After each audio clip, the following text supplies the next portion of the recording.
Nessa noite nós vamos falar um pouco sobre a reforma e o que nós precisamos resgatar daquilo que a reforma trouxe para nós nesses 5 séculos. Então vamos estar abrindo as nossas Bíblias em Romanos capítulo 1, verso 20 a 22.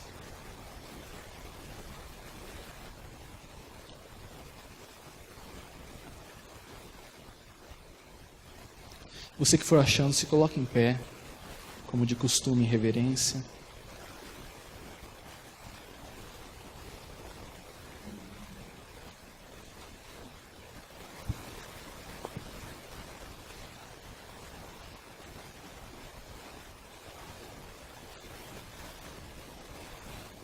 Romanos 1, 20 a 22.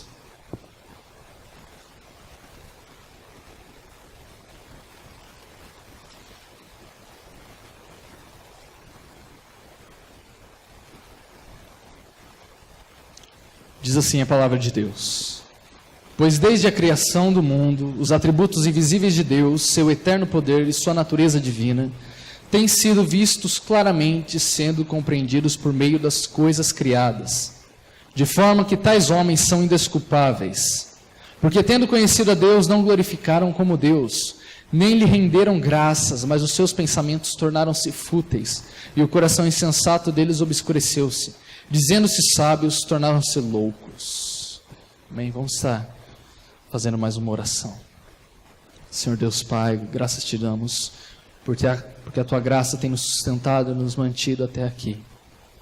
Damos graças porque o Senhor tem levantado ao longo da história homens que têm pregado a tua verdade, têm proclamado, Senhor Deus, o teu evangelho puro e simples. Que nessa noite nós possamos aprender mais, Senhor Deus, com esses homens que foram instrumentos do Senhor.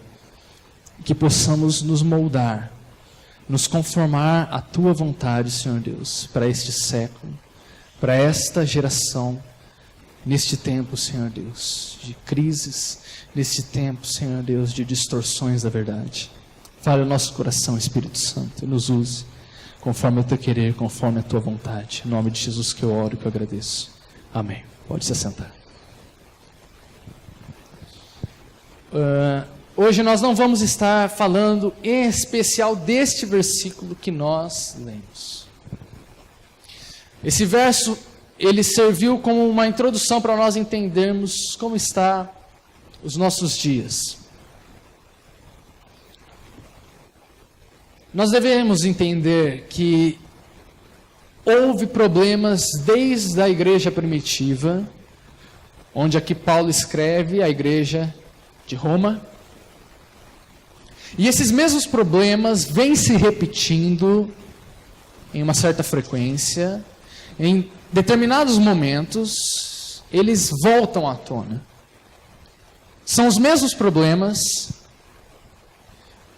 que no momento, numa época, são abafados, são refutados, denunciados, são confrontados com a Bíblia, mas uma ou 2 gerações ou 3 gerações após, esse problema volta, esta distorção volta, levando muitos adeptos, levando muitos seguidores.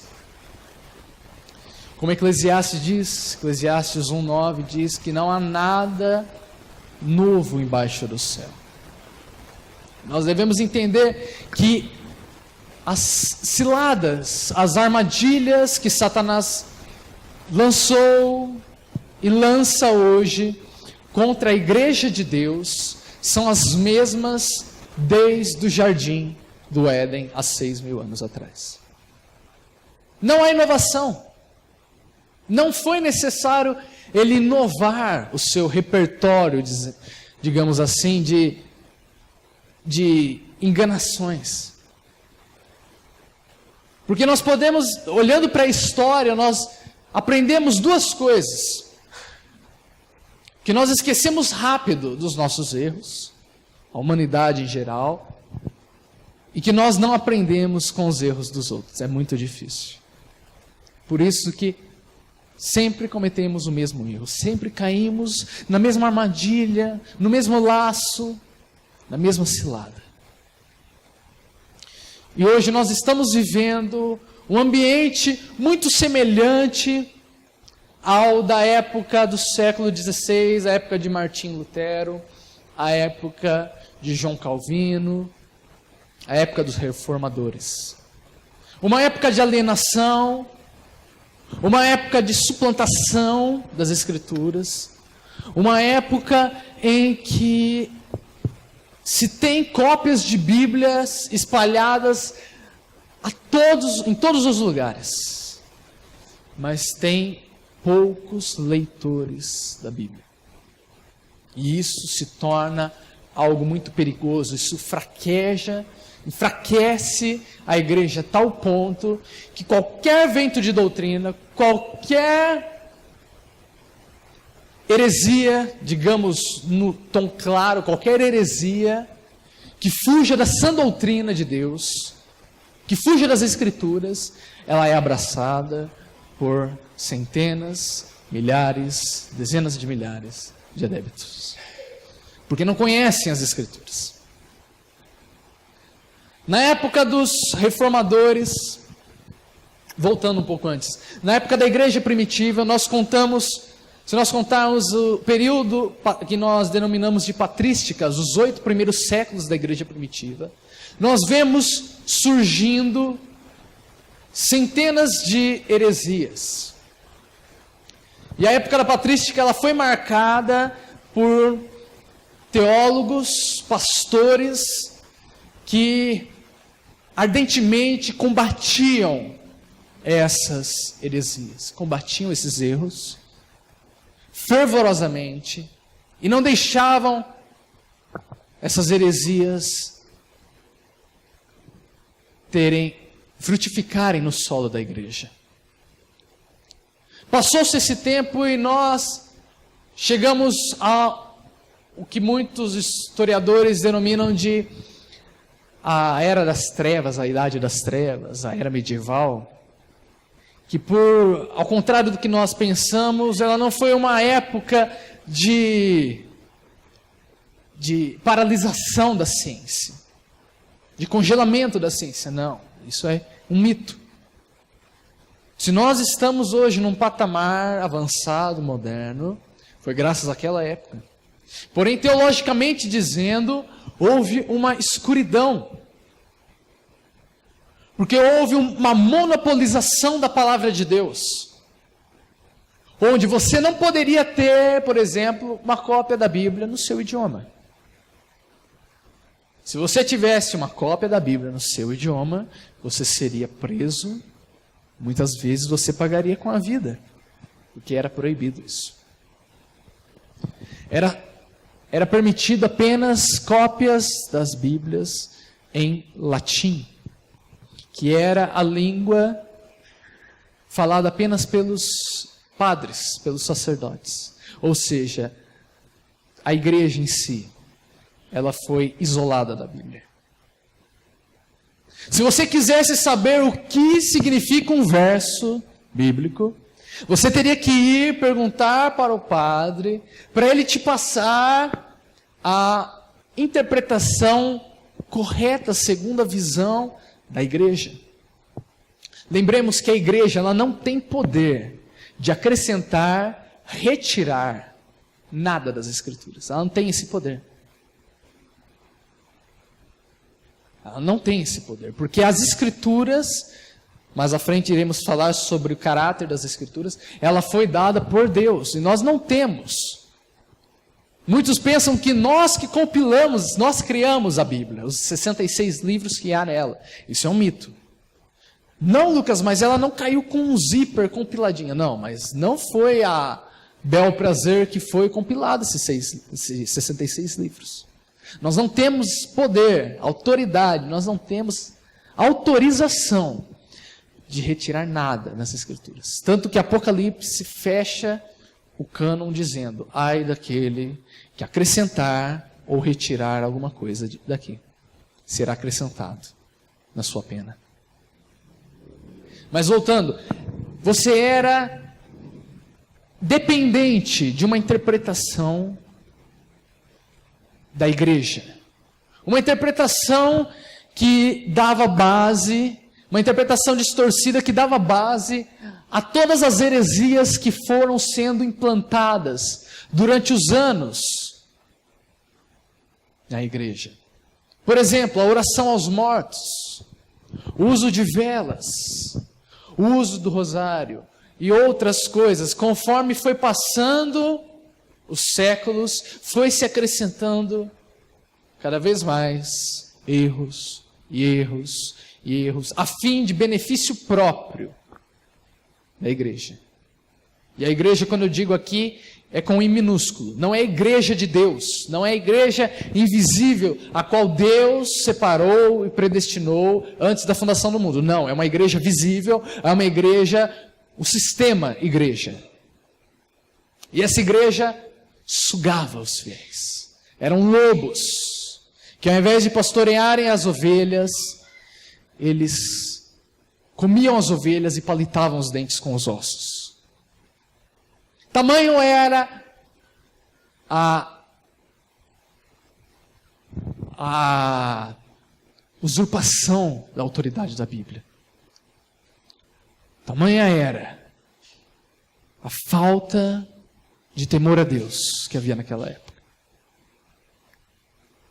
E durante aquele tempo, muitos foram se levantando contra, se opondo a esse sistema, se opondo às distorções que eram feitas à Bíblia. Mas todos foram mortos. Todos foram mortos, porém deixaram uma semente. Deixaram uma reforma, uma proto-reforma, se eu posso dizer assim. Onde, no tempo de Deus, ela iria florescer, a chama do Espírito Santo iria ser acesa e homem nenhum poderia apagar ela. E no século XVI, em 1517, a pessoa que leva o rosto, digamos assim, da reforma, Martinho Lutero, ele fixa, como nós vimos aqui no vídeo contando, 95 teses refutando a autoridade papal, a venda de indulgências, que na verdade era um crédito para pecado, ou uma intercessão aos mortos, onde você pagava para pecar, ou você pecava e depois pagava e ficava tudo certo, ou você pagava e um parente seu, um amigo seu, um conhecido seu que estava morto, ele sairia do purgatório mais rápido por causa do seu dinheiro. Então eles extorquiam os fiéis. E quando Lutero ele prega as 95 teses, ele começa a ser a voz, ele começa a ser o representante de todas aquelas pessoas que não concordavam com aquele sistema, com aquela usurpação. Porque a igreja havia tomado o lugar de Deus, ou tentado tomar. E após Lutero dar início, quebrar com a reforma, e dar início às igrejas reformadas, foi instituído como base, como que consenso entre todas as igrejas reformadas, 5 pontos, que foram chamados de 5 solas, que solas em latim significa somente. E essas 5 solas, elas foram instituídas como base para todas as igrejas protestantes. Se uma igreja que se denomina protestante não segue essas 5 solas, ela é apenas nominalmente protestante, mas ela não é protestante. E por curiosidade, esse nome protestante que nós temos é porque protestamos contra o sistema religioso abusivo. Então, nessa noite eu quero me aprofundar mais sobre essas 5 solas. O que elas vieram refutando, o que elas estabeleceram, e por que devemos rever elas, resgatar elas, trazer elas novamente à tona, para fazermos frente ao sistema religioso que tem dominado hoje. 5 solas. Primeiro, sola gratia, somente a graça. Sola fide, somente a fé. Solus Christus, somente Cristo.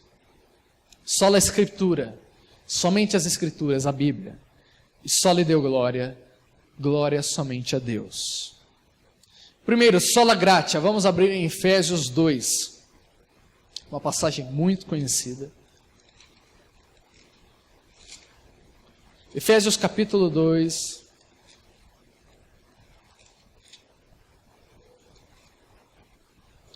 versículos de 7 a 9.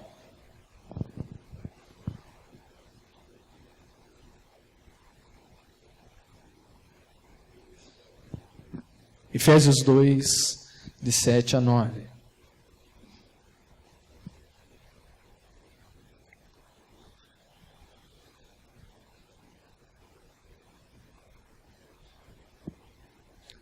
Para mostrar nas eras que hão de vir a incomparável riqueza da sua graça demonstrada em sua bondade para conosco em Cristo Jesus, aqui está se referindo a Deus, pois vocês são salvos pela graça, por meio da fé, e isso não vem de vocês, é dom de Deus, não por obras, para que ninguém se glorie. O Sola Gratia pregava desta forma: nós somos salvos pela graça, não por méritos, não por indulgências que você compre, não por campanhas que você faz. E agora eu trago para os nossos dias. Naquela época se vendiam indulgências, pedaços da cruz de Cristo, pregos da cruz de Cristo, espinhos da coroa de Cristo, sei lá mais o que. Além das relíquias falsificadas que eram supostamente atribuídas aos apóstolos. E era dito que se você tivesse aquele objeto ungido, Deus ia trazer para você o favor dele. É lógico que eles não falariam favor, porque eles não teriam esse vocabulário, mas Deus traria a bênção dele para você. Soa semelhante com os dias de hoje? Quantas igrejas hoje nós vemos vendendo a graça de Deus, vendendo o favor de Deus, enganando pessoas inocentes, e que não são tão inocentes assim, porque têm acesso à Bíblia. Se lessem a Bíblia, saberiam que tais objetos não têm valor, que isso, ao contrário de cristianismo, é feitiçaria. São práticas que Deus abomina, idolatria, atribuir poder a um objeto que não pode fazer nada. É isso que nós temos visto hoje. Muitos têm medo de falar: você é salvo pela graça de Deus, não porque você tem alguma coisa. Tem medo porque acham que, se eu falar isso, a pessoa vai aproveitar da situação. Não.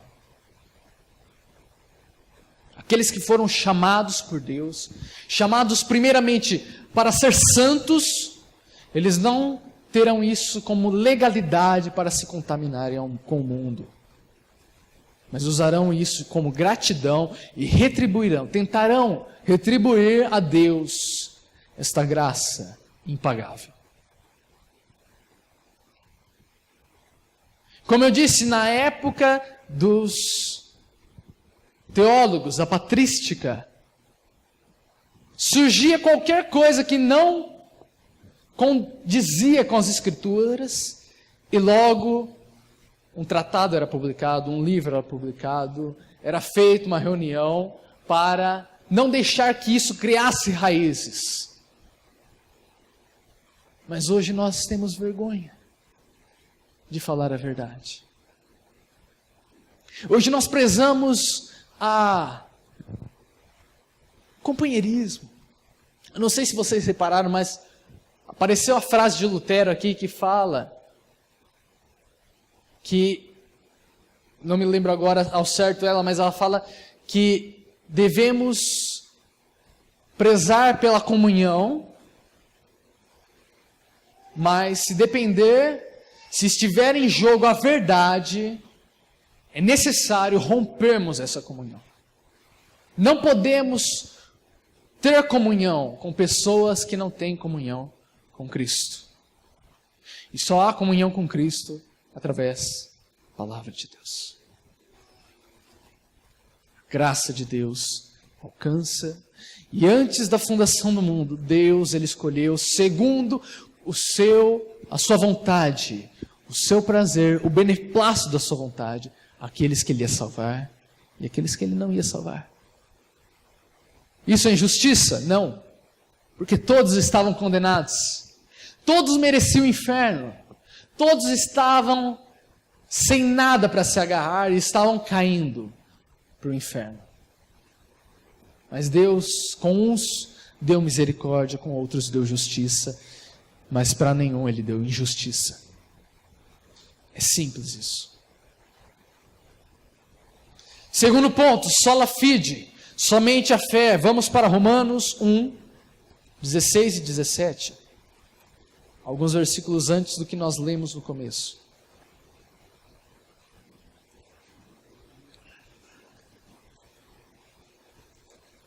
Romanos 1, 16 e 17. Esta foi a passagem que Lutero estava lendo quando Deus toca no coração dele, abre os olhos dele para ele ver. Antes de Lutero ser um teólogo, ele era advogado. Então ele entendia no processo judicial que você não pode apenas absolver uma pessoa. Porque se um juiz apenas retira a culpa de um condenado, esse juiz passa a ser injusto. É necessário que a pena seja paga por um ou por outro. E quando Lutero não entendia isso, ele não entendia como ele seria justificado. Mas quando ele lê esses dois versos, principalmente o verso 17, os olhos dele abrem. E ele entende o que está escrito aqui. Diz assim, verso 16: Não me envergonho do evangelho, porque é o poder de Deus para a salvação de todo aquele que crê, primeiro do judeu, depois do grego. Porque no evangelho é revelado a justiça de Deus, uma justiça que do princípio ao fim é pela fé. Como está escrito, o justo viverá pela fé. Isso está em Abacuque 2:4. Aqui está a justiça de Deus. A fé em Cristo. Não uma fé por crer apenas. Porque hoje o que está sendo dito? Não é raro você perguntar para uma pessoa: você é religioso? Ele vai te responder: eu tenho minha espiritualidade, eu sou espiritual, eu tenho minha espiritualidade. Mas você professa alguma religião? Não, eu tenho a minha espiritualidade. A espiritualidade passou a ter um significado tão pejorativo, tão subjetivo, que hoje qualquer um, até um ateu, tem uma espiritualidade. Eu não estou inventando isso. Há livros sobre a espiritualidade ateia. Como você, não crendo em Deus, mas mesmo assim se maravilhando com a natureza. E isso é basicamente o que Paulo fala aqui no versículo que lemos no começo, em Romanos 1:22. Dizendo-se sábios, tornaram-se tolos nécios. Acharam que estavam à frente, haviam evoluído, mas caíram num erro tão antigo. Caíram num erro tão velho, tão passado.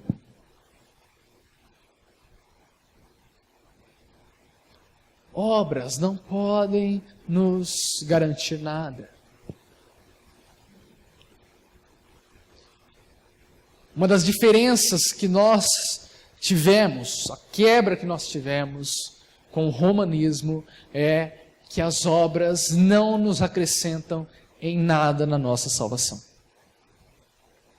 Somos salvos pela fé, somente pela fé. Uma fé que produz obras.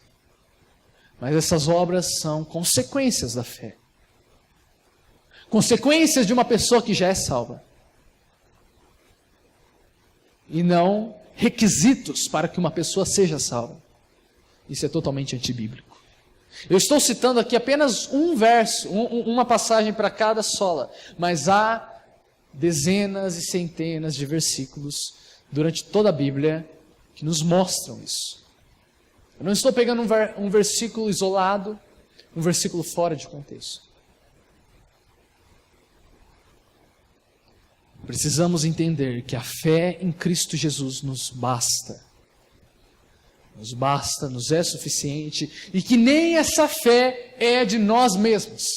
Porque se fosse de nós mesmos, seria um certo tipo de obra, seria algum requisito que Deus necessitaria de nós. Não, essa fé é um dom de Deus, e se você olhar em Efésios 2 que nós lemos, engloba a graça e a fé sendo um dom de Deus.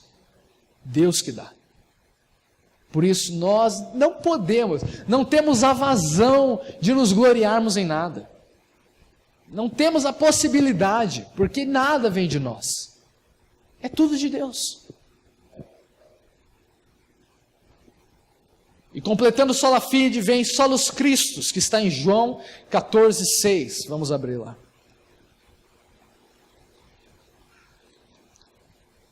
Sola fide não é uma fé crer por dizer que tem um nível espiritual. Não, é crer em Cristo. A fé em si, ela não tem o poder. Cristo tem o poder de redimir. Tem o poder de transformar, de libertar do pecado. João 14:6, também uma passagem muito conhecida, que diz assim: respondeu Jesus: eu sou o caminho, a verdade e a vida. Ninguém vem ao Pai senão por mim. O Solos Christus diz: não existe nenhum mediador, não existe ninguém capaz de levar os nossos pecados e nos apresentar santos, imaculados, como uma igreja imaculada, santa e irrepreensível, a não ser Cristo. Porque Cristo é 100% Deus e 100% homem. E era necessário que ele tivesse essas duas naturezas para que ele apresentasse a nossa natureza, a nossa espécie diante de Deus. Se ele fosse 100% Deus, ele não poderia ser o nosso mediador. E se ele fosse 100% homem, ele também não poderia, porque ele seria pecador. E naquela época foi instituído isso contra as alegações de que um líder da igreja era o vigário de Cristo, era o substituto de Cristo, e ele liberava o perdão num passe de mágicas para quem ele quisesse. Ele era infalível. Tudo que ele falasse era Deus falando na terra. E nós dissemos não. O único representante de Cristo na terra é a igreja, o corpo de Cristo, mas nenhuma pessoa em especial. O poder representativo de Cristo não está concentrado na mão de uma pessoa apenas, mas sim da igreja. E a igreja que eu digo é uma igreja que se baseia, que se direciona pela palavra unicamente. Uma igreja que não se baseia pela palavra, mas que é levada por novas revelações, que são contra as Escrituras, que é levada, que é liderada por pessoas que alegam ter cargos que a Bíblia afirma que não existem, que são limitados, tal igreja não está no centro da vontade de Deus. Eu não estou dizendo que não há salvos lá, mas se há, Deus irá chamar e tirar eles de lá e trazê-los para a sã doutrina. Solos Cristo nos diz aquilo que há em 2 Timóteo. Há só um mediador entre Deus e os homens, Jesus Cristo, homem. Jesus viveu 33 anos aqui nesta terra, cumprindo toda a justiça de Deus, para que na cruz nossos pecados fossem imputados nele, e que no seu devido tempo, quando o Espírito Santo trouxesse em nós um novo coração, um novo entendimento, uma nova vida, uma regeneração, aquela justiça que Cristo havia cumprido fosse imputado a nós. E que quando Deus olha para nós, não vê mais aquele filho de Adão manchado com o pecado, mas vê Cristo. Isso é maravilhoso. Mas o que temos substituído Cristo atualmente? Temos substituído Cristo por eventos e festas, para tentar atrair pessoas de forma artificial. Estamos tentando hoje, eu digo, estamos tentando de um modo genérico, como igreja em geral, atrair pessoas, convencer, estamos tentando convencer as pessoas, e esquecendo que quem faz isso é o Espírito Santo, e não nós. O nosso papel é pregar o Evangelho. Certo dia eu estava lendo um livro de uma pessoa que eu não vou estar citando o nome, porque não é nem conhecido. E essa pessoa, ela começou a falar sobre o inferno. E essa pessoa, ela tem um posicionamento de aniquilacionista, que significa que quando Deus vier em juízo, no juízo final, Ele vai pegar todos aqueles que foram condenados e vai tirar da existência. Não vai haver inferno, não vai haver o lago de fogo e enxofre. E essa é uma heresia muito antiga. E o argumento dele, o interessante é que ele não cita nenhum versículo bíblico. O argumento dele é que, como eu posso pregar para as pessoas um Deus que manda as pessoas para o inferno? Não é justo Deus deixar pecadores perecer pela eternidade no inferno. Perceberam o erro que ele faz? Ele conforma Deus e a Bíblia segundo o achismo dele. Ele coloca o que ele acha e cria um Deus segundo a imagem e semelhança dele, do ego dele. Um Deus que não é pregado pelas Escrituras.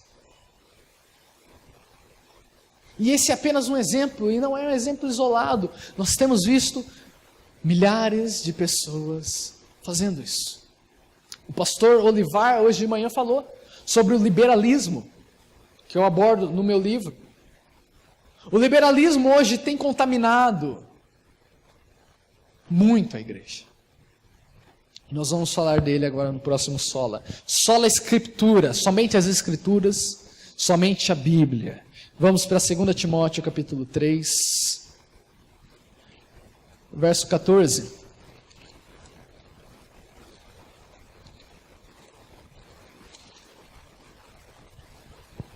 Segunda Timóteo 3,14.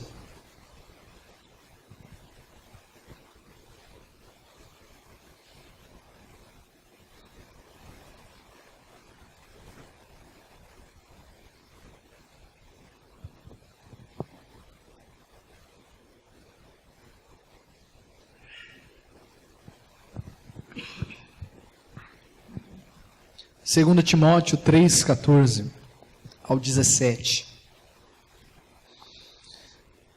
Paulo está instruindo a Timóteo sobre algumas recomendações que Timóteo deve acatar para o seu ministério pastoral. Diz assim: quanto a você, Timóteo, porém, permaneça nas coisas que aprendeu e das quais tem convicção, pois você sabe de quem o aprendeu. Porque desde criança você conhece as sagradas letras, que são capazes de torná-lo sábio para a salvação mediante a fé em Cristo Jesus. Versículo chave aqui. Toda a Escritura é inspirada por Deus e útil para o ensino, para a repreensão, para a correção e para a instrução na justiça, para que o homem de Deus seja apto e plenamente preparado para toda boa obra. Esse é um versículo chave para entendermos o caráter das Escrituras e por que nós devemos almejar e valorizar tanto ela. Não a Bíblia, essas páginas em si que têm o poder, mas as letras têm o poder de transformar vidas. O liberalismo, como eu havia dito, ele foi acatado por vários teólogos e nasceu na Europa. Por isso que nós vemos hoje as igrejas da Europa estão mortas. A maioria fechou. Hoje há um avivamento na Europa do islamismo, não do cristianismo. Por quê? Foi deixado de lado. As escrituras foram marginalizadas, foram deixadas à margem. O liberalismo afirma que nem toda a escritura é inspirada por Deus.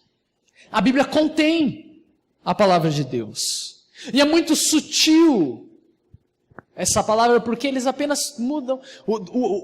A ideia que eles querem passar está em cima de apenas uma palavra: contém.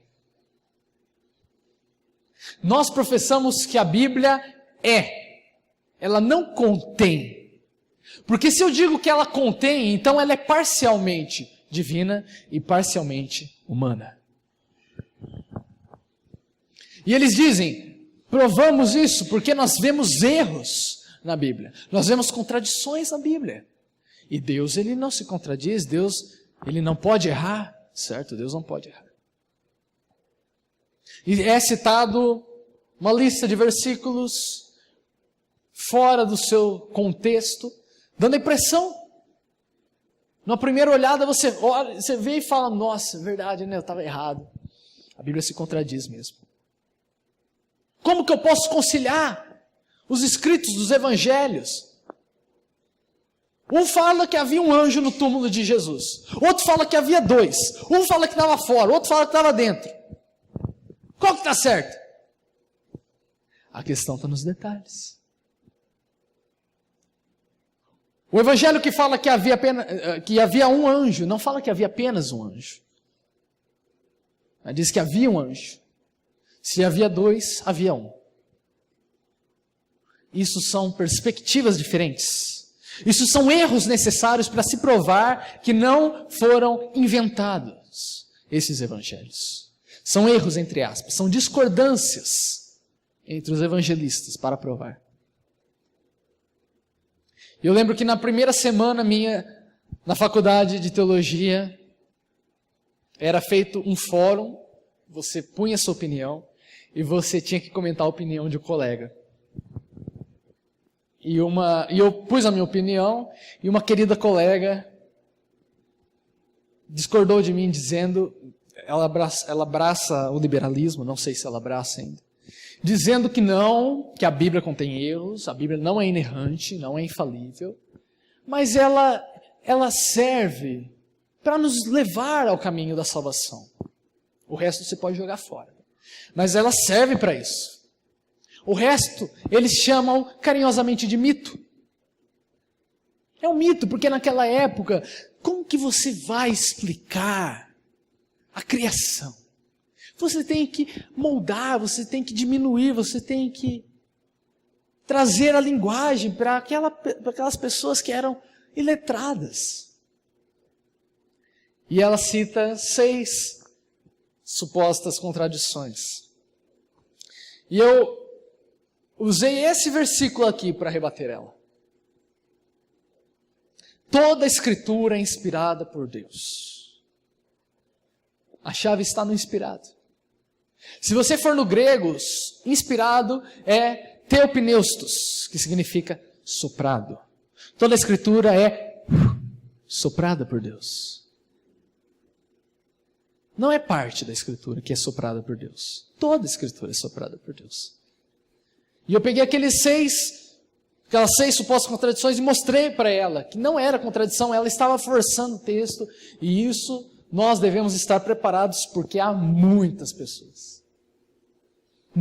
pessoas que deturpam a Bíblia porque viram um certo fulano no YouTube que não concorda com a Bíblia e que citou uma gama de versículos fora do contexto.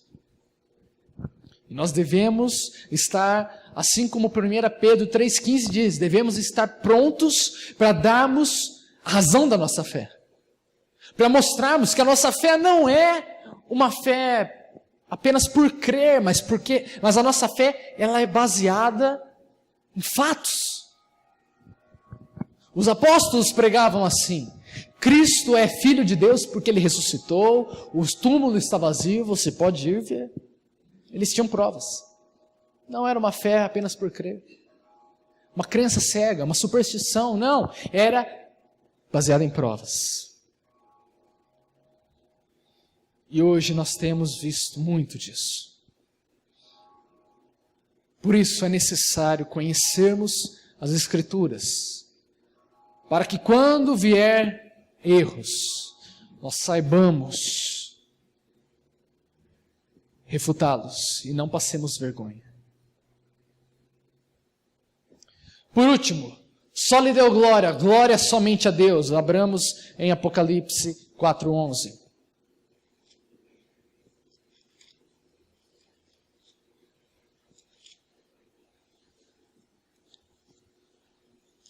Apocalipse 4:11.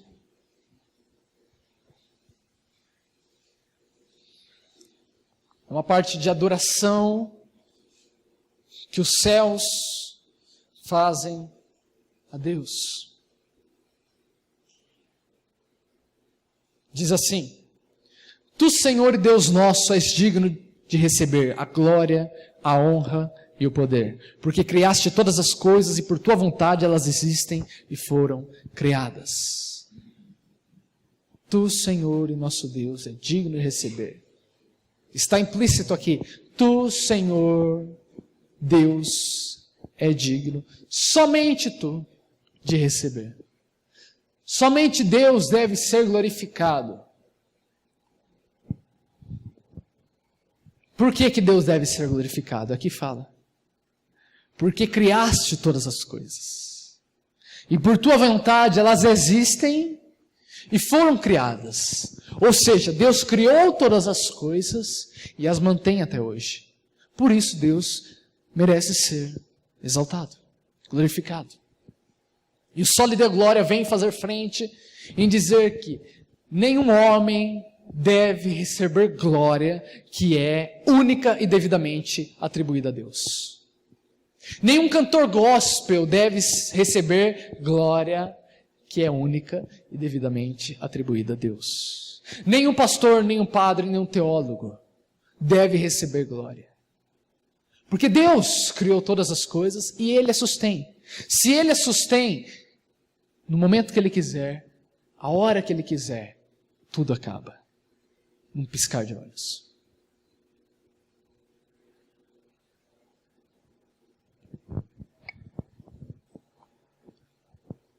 E se nós formos olhar as 5 solas, elas resumem o propósito, a vida de um cristão. Porque nós somos salvos pela graça, mediante a fé em Cristo. E nós apenas chegamos a este conhecimento através das Escrituras. E quando somos salvos, o nosso propósito é render glória somente a Deus. Se a nossa vida está fora desses 5 preceitos, devemos nos corrigir. Não é vergonha para ninguém fazer uma autoanálise de vez em quando e ver onde está errando. Nós somos errantes, nós somos falíveis, ainda temos uma natureza pecaminosa. É vergonhoso nós não fazermos uma autoanálise e nos corrigirmos, segundo a palavra de Deus. Segundo a palavra de Deus. Isso é o que tem faltado muito hoje nos púlpitos. A palavra de Deus. Se nós temos visto muitos abraçarem esses achismos, é porque não conhecem a palavra de Deus. Hoje eu estava lendo um artigo que o teólogo falava que nós não podemos mais, que se tornou um orgulho, você falar que tem a verdade absoluta. Você não pode falar isso.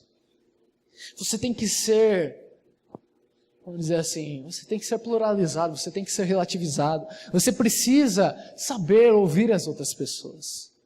Você precisa conversar, haver uma conversa teológica, e você precisa saber que você não é dono da razão.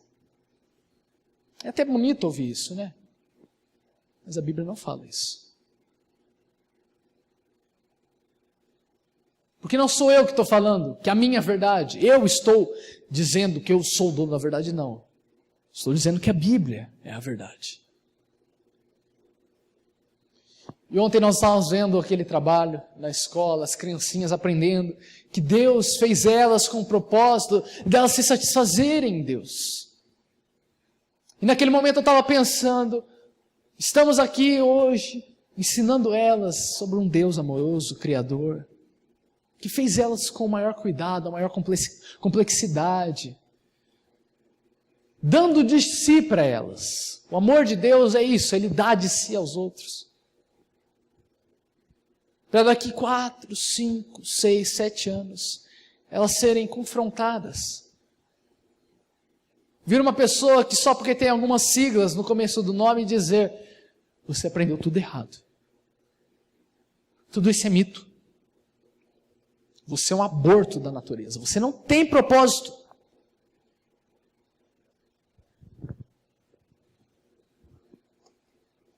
E isso entristeceu muito meu coração. Porque hoje nós poderíamos estar fazendo muito mais com essa tecnologia que tem à nossa disposição. Muito mais. E eu digo de mim mesmo.